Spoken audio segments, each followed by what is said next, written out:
Dear students, we already studied about half wave rectifier, center tapped rectifier, etc. Center tapped rectifier is a full wave rectifier.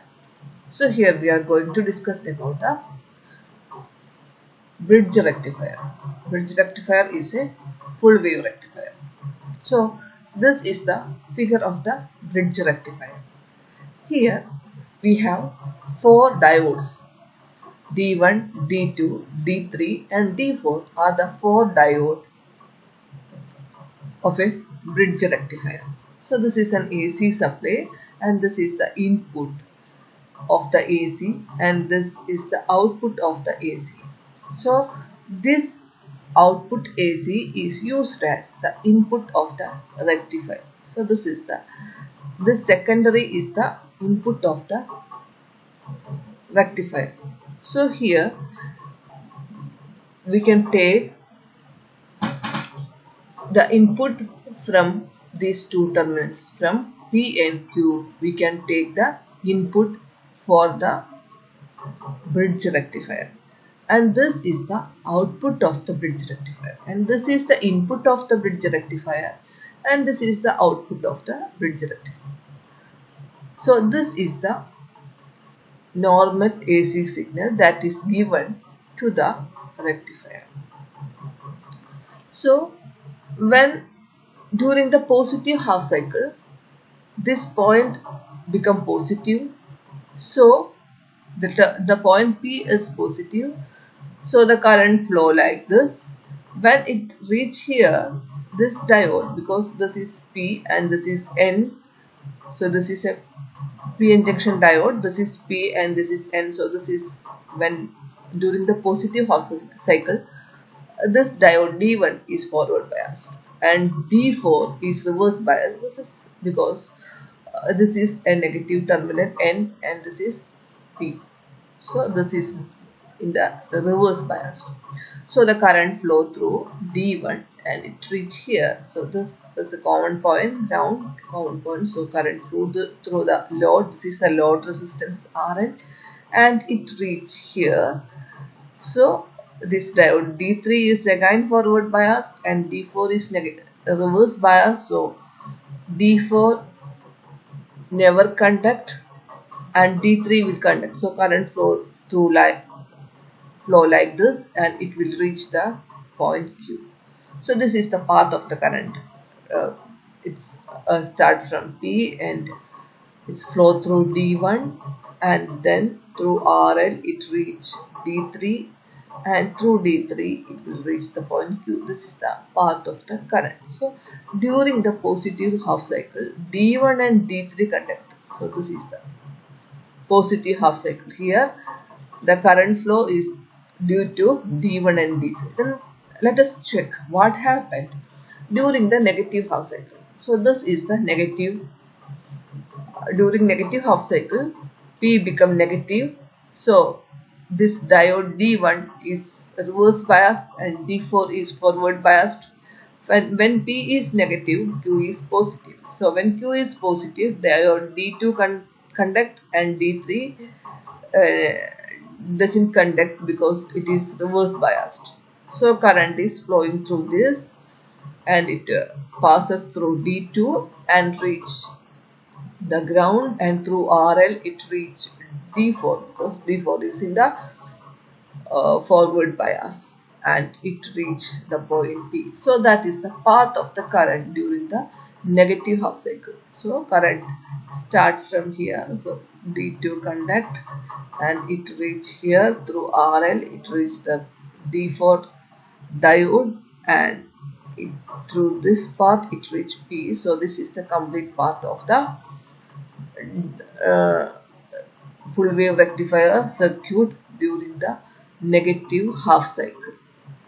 So we can take output from this load resistance. Normally it is notated by RL, L for load. So during positive half cycle, the circuit will be, we can draw the circuit like this because D2 and D4 never conduct. So we can simplify the circuit like this. So this is the input. Input is the secondary of a transformer. So through this current will flow like this, D1, and through RL it reaches D3, and this is the path of the current during positive half cycle. And during negative half cycle we can like this, we can draw like this. So this is the circuit. During negative half cycle this become negative and this become positive. When it is positive, D2 is forward biased, so current flow like through D2 and it will pass through RL and it reach at the diode D4. So D4 is also in the forward bias, so current flow like this. So this is the path of the current in the negative half cycle.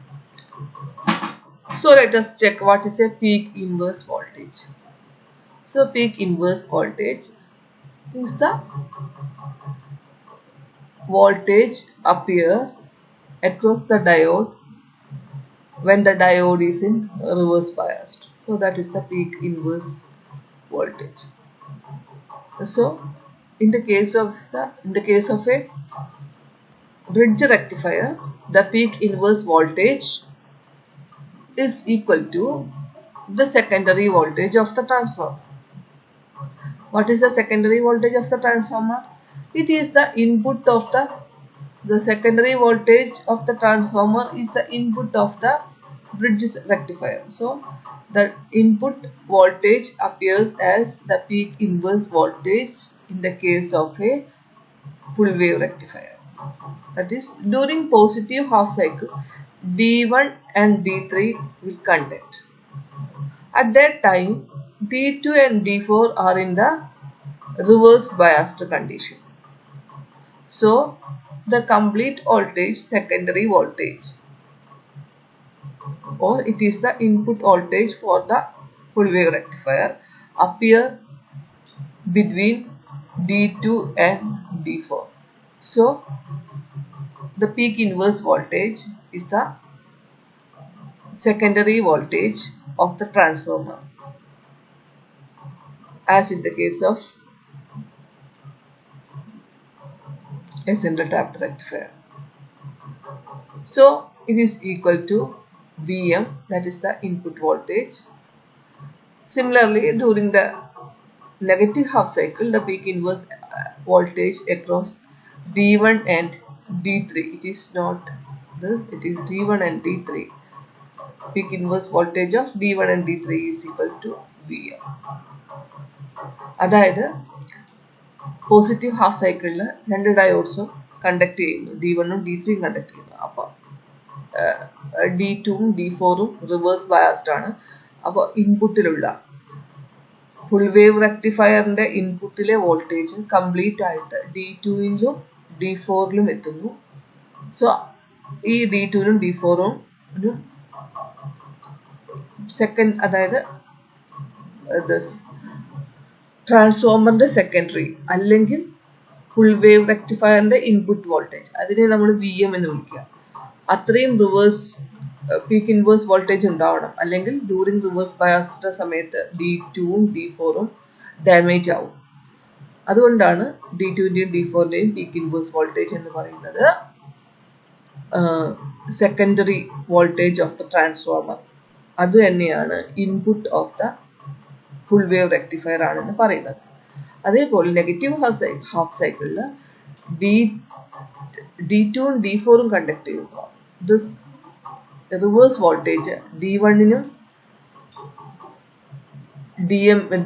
D4ന്റെയും D1ന്റെയും D3യുടെയും across വരുന്നു. So ഈ ഡയോഡുകൾക്കും ഇത്രയും inverse voltage ഉണ്ടായിരിക്കണം. That is equal to Vm. Then advantages of the full wave rectifier. So we can avoid the center tapping. Center tapping is a complex thing, so we can avoid the center tapping in the case of a full wave rectifier. That is, for the center tapped rectifier we cannot avoid the center tapping, so here we can avoid the center tapping. The output is twice that of the center tapped rectifier. As in the case of a center tapped rectifier, it will use only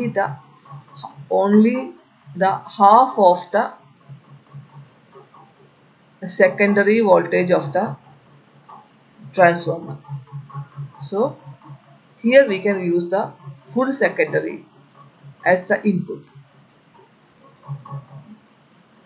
So of course when we use the full secondary as the input, the output will also double.